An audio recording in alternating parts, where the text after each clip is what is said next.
When you're interacting with your kids, what's the belief they are creating for themselves?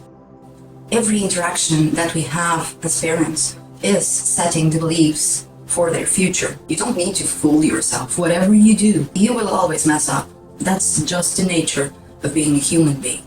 There's no space for guilt. We are preparing them for the real world. The fundamental basis for parenting is to work on yourself. But be aware that you can choose to do the same that your parents did or do different. And that difference comes from awareness. Because in most cases you will find that whatever your child is saying or doing is something that you or the other parent frequently says or does. What does that behavior mean? If you really pay attention to the emotions within your child, most often you'll be able to understand the reason for the tantrum. What are your parenting values? Who you want to be? Who are you as a parent? And then, what you really want for your child in 20 years' time. What do you want your child, your grown child, to say about you as a parent?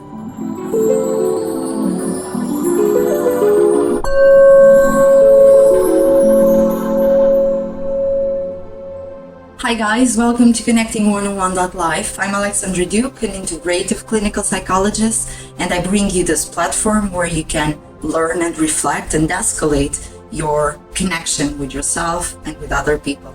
So join me on this quest, and if you really want, please hit that button and subscribe. I'll see you soon. Every time that I meet parents, either myself or my clients, I always perceive this feeling of guilt or regret. So when I address most parents, I like to establish the premise that no matter what you do, no matter how you set your intentions or how you enroll with your child, you will mess up. That's just what life is. So, and then I like to tell parents and tell myself that this is not either good or bad. It's setting the expectations, your child's expectations for the world. So if we have perfect parents, what would be our expectations for the world? Perfect world? Well, we kind of know that the world is not perfect. So imperfection as parents is just to prepare your child to the world. Hi guys, welcome to Parenting101.life, and today I'd like to bring you the introduction video on parenting.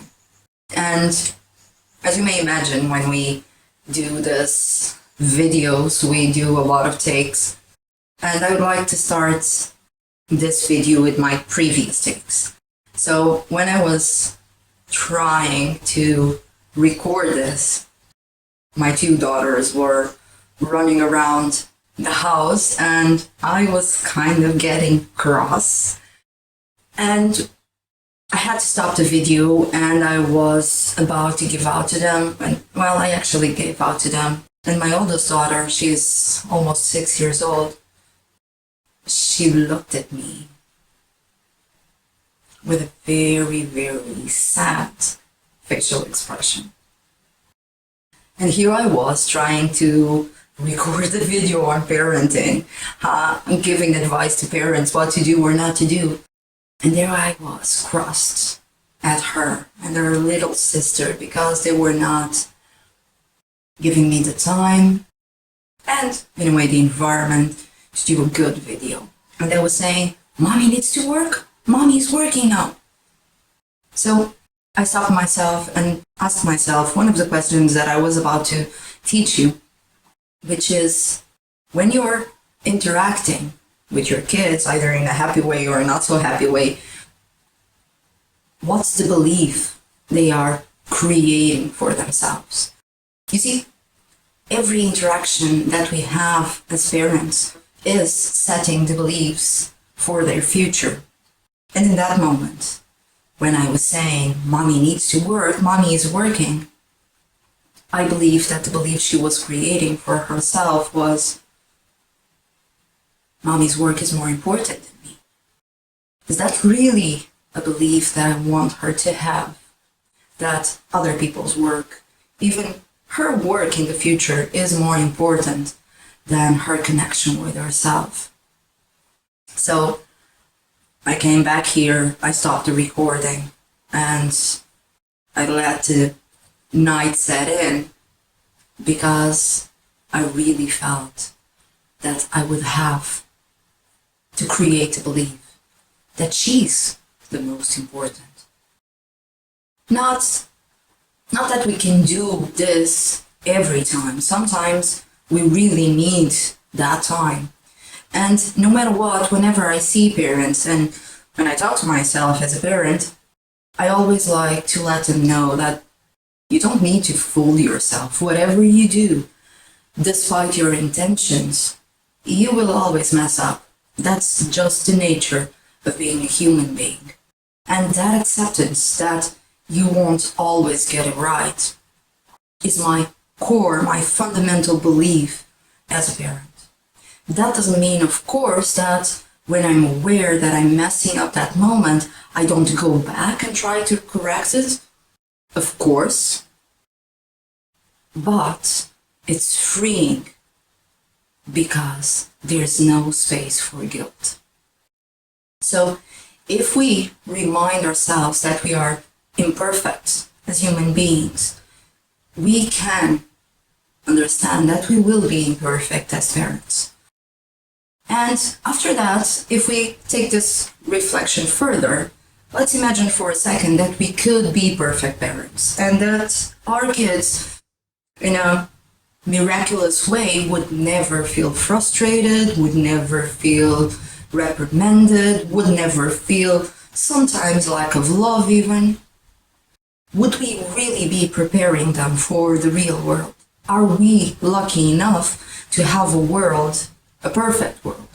Are we living in a perfect world? So what I like to tell myself and other parents is, it's okay to fail because the world is not perfect. So every time we fail, if we are honest with ourselves and our kids, if we do amends, if we say, I'm sorry, then we are preparing them for the real world. Not that the world is always fair, but there are people in the world that can be fair. So the first message I would like you to hear from me is that the fundamental basis for parenting, or for conscious parenting, if you will, is to work on yourself.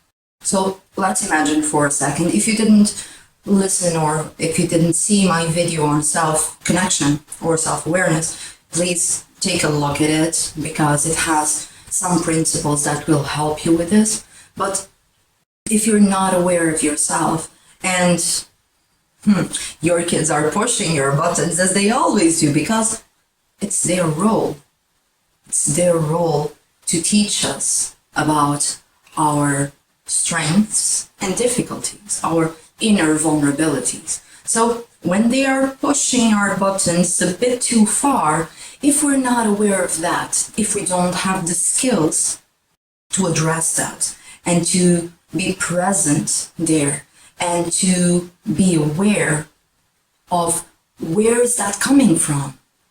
Is that really coming from my kid right now? Is he or she pushing me in that area and I'm losing my patience towards him? Or is that connected with something else in my life?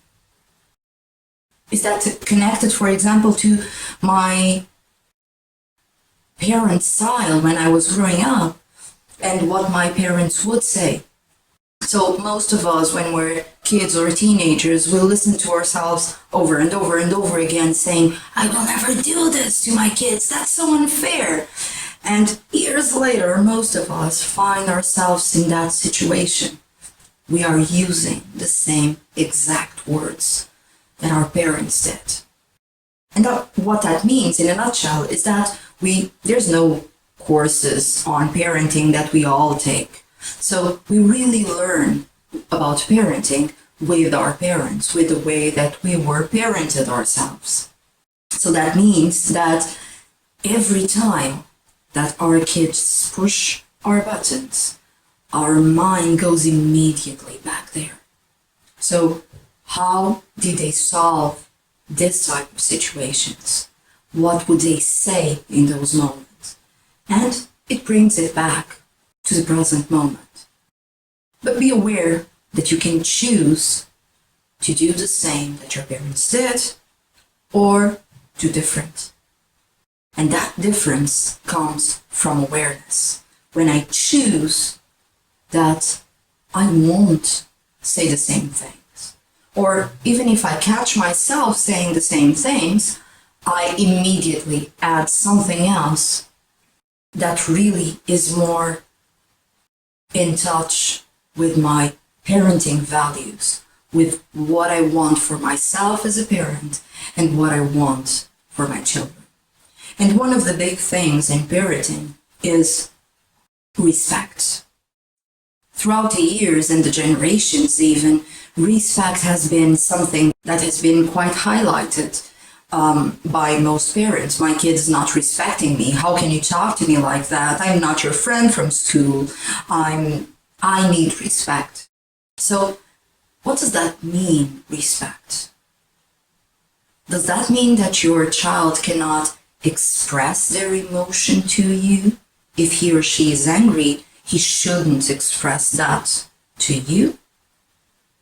Or do you just mean that he or she should do it in a different way?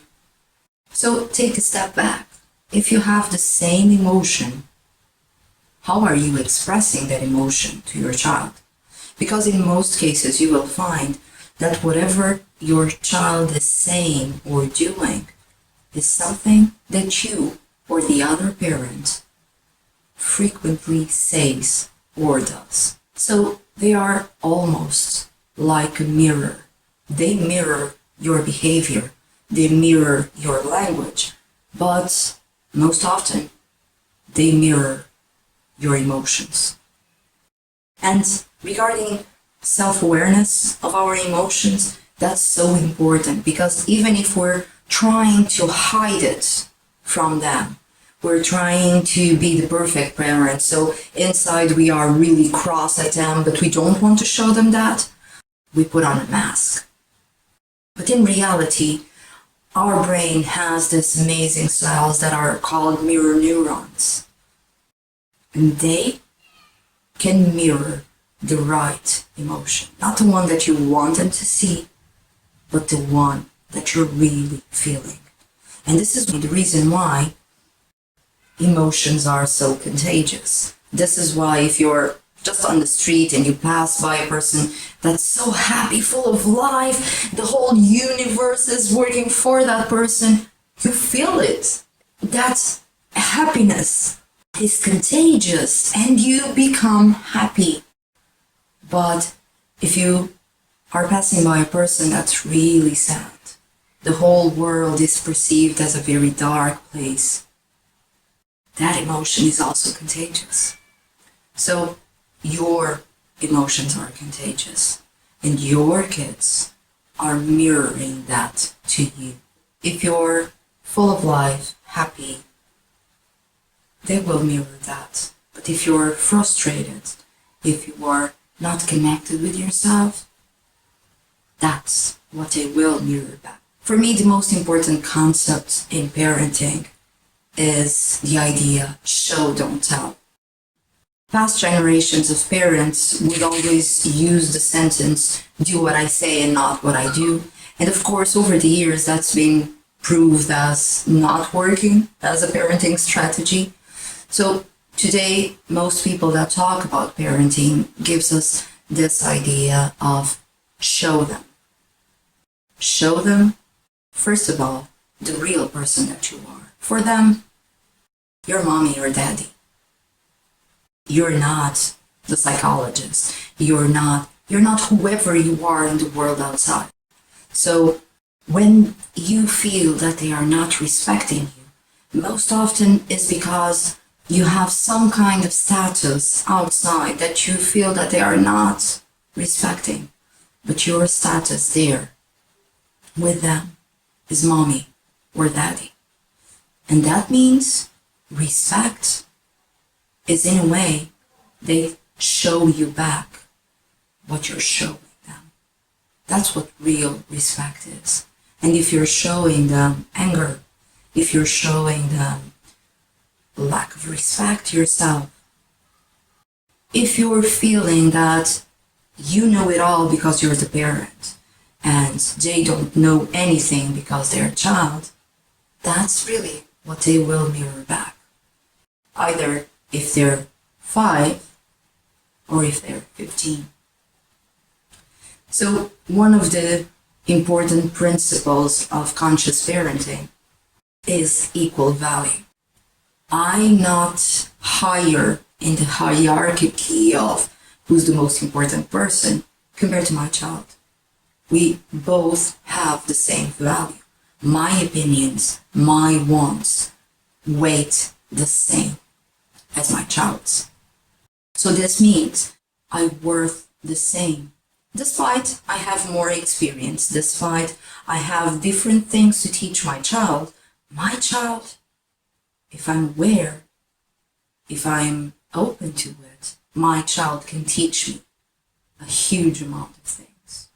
If I am authentic in my emotions, if I don't wear that mask of the perfect parent or in opposition of the angry parent, because I'm kind of finding this funny, but I need to set the rules, I need to be the parent now, so I'm playing the angry parent, but I'm laughing inside.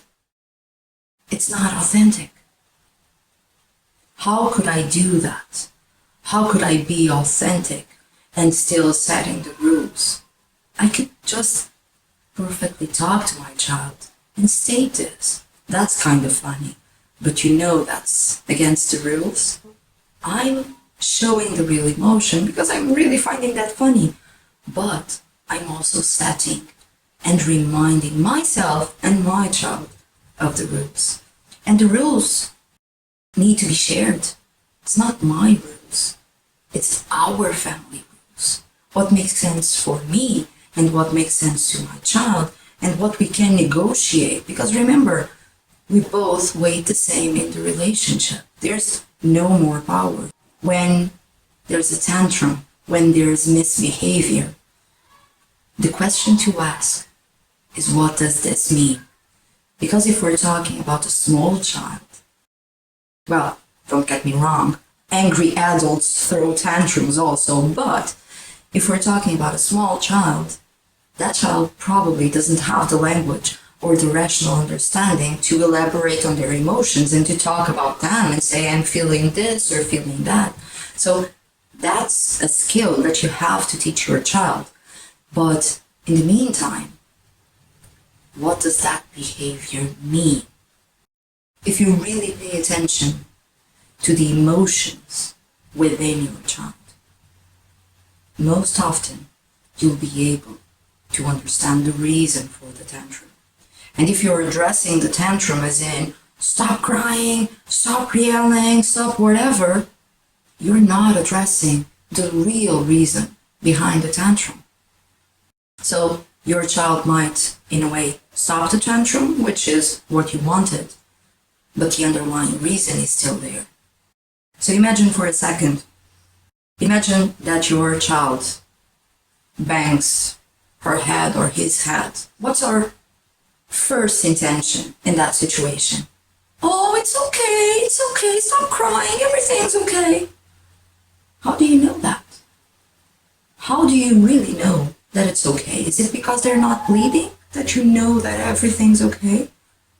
Well, I know that everything is not okay because they're crying. Maybe it was just a small wound. Maybe there's no wound at all. Maybe they were just scared. If they are crying, they are showing an emotion. And that emotion can be sadness, can be fear, can be pain, can be whatever emotion. So what you're really doing when you're saying, it's okay, you can stop crying, mommy's here, you're suppressing the emotion instead of helping your child to heal and grow that emotion. So you could say something along the lines, oh, what happened? Are you okay? And probably your child will say no. And the kiss strategy, if they're young enough, it's very helpful. And you can kiss the wound, you can kiss their head or forehead or wherever.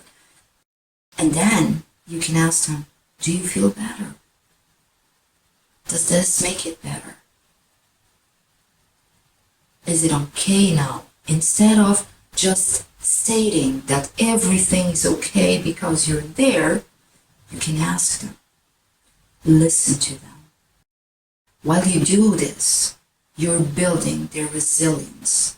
Instead of just helping them and teaching them how to suppress an emotion, you're teaching them how to deal with the emotion. You're really paying attention to your child's needs. And yes, you're there for them. You're showing them that you're there for them. And you help them. You're creating in them the skills to manage their emotions instead of suppressing them. So my last thought for today regarding parenting is to question you, what are your parenting values? What do you really want? Not yet for your child, but for yourself as a parent. And if you can take a few moments to consider this and really make a list of things that you want for yourself as a parent, who you want to be, who are you as a parent, and then what you really want for your child. And of course, most parents, when I ask them that question, they say, I want them to be happy. Okay, what does happy mean? And then most parents give me a description of what society wants us to do. Is that what really means happy? Is that what happiness is all about? So take a few moments to consider this idea and to ask yourself, what do you really, really want for your child? And the last question I would like to ask you is, in 20 years' time, what do you want your child, your grown child, to say about you as a parent? How do you want them to describe you? Even further, how do you want your today's child to talk about you when he's alone, he or she is alone with his friends or her friends? What do you really, really want them to say about you? And if you really cover these 3 questions, what do you want them to say today and in 20 years' time? What do you want for yourself as a parent? And what do you want for your child? Not in 20 years' time, what you want for your child's life, from the present moment to the future. Starting today, not in 20 years' time. You will find your purpose as a parent. Thanks for watching. If you haven't, please subscribe. Join me in this quest for human connection. And until the next time, don't forget to live an amazing life. Your amazing life. Guys, thanks again for watching, and thank you for really allowing me to be part of this moment of reflection. And don't forget, if you really, really want to, like, share, and click that button there or there and subscribe and be notified of all the updates, all the videos that I'm sharing with you. All the best, and I'll see you soon.